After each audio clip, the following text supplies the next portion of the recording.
Hello, আসসালামু আলাইকুম। কি অবস্থা আপনাদের সবার? আলহামদুলিল্লাহ আমি খুব ভালো আছি।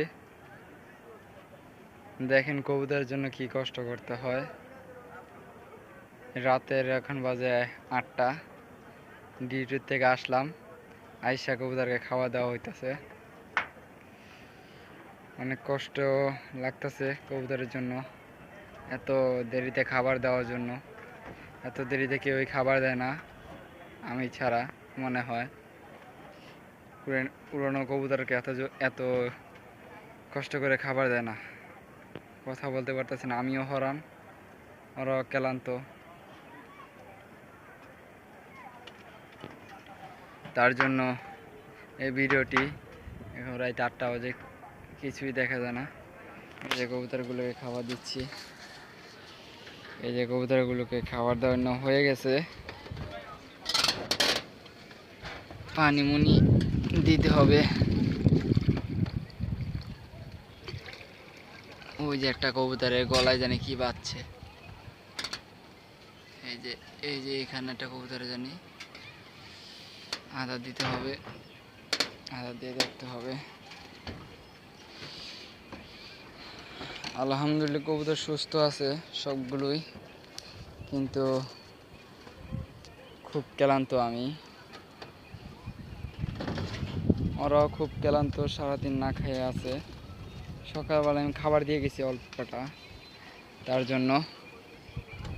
আর বাদ বাকি কবুতর এখানে আছে, সবগুলো ছাড়া দিয়ে গেছিলাম।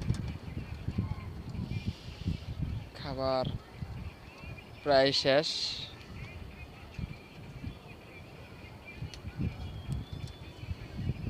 কবুতরের পালতে হলে কবুতরের যত্ন নিতে হয়।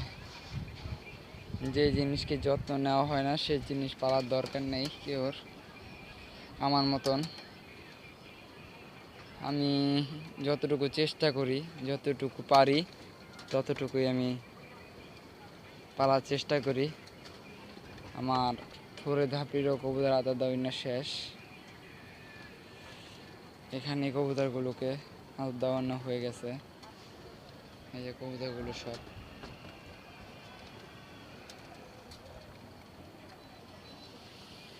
যে জিনিস যত্ন নিবেন সেই জিনিস পালবেন।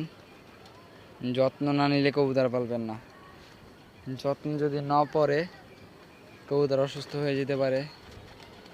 আপনারও মন খারাপ, কবুতরের শরীর খারাপ। তার জন্য যত্ন নেবেন কবুতরের যত্ন নেবেন, কবুতর সুস্থ থাকবে।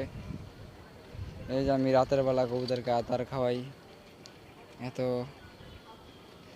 অভ্যাস হয়ে গেছে রাতের বেলা আদার খাওয়াইতে খাওয়াইতে, কোনো টেনশন নাই আমার।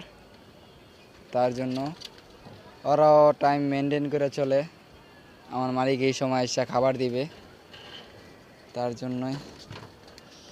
তার জন্য ভিডিওটি করলাম। সুস্থ থাকবেন, ভালো থাকবেন, আল্লাহ হাফেজ।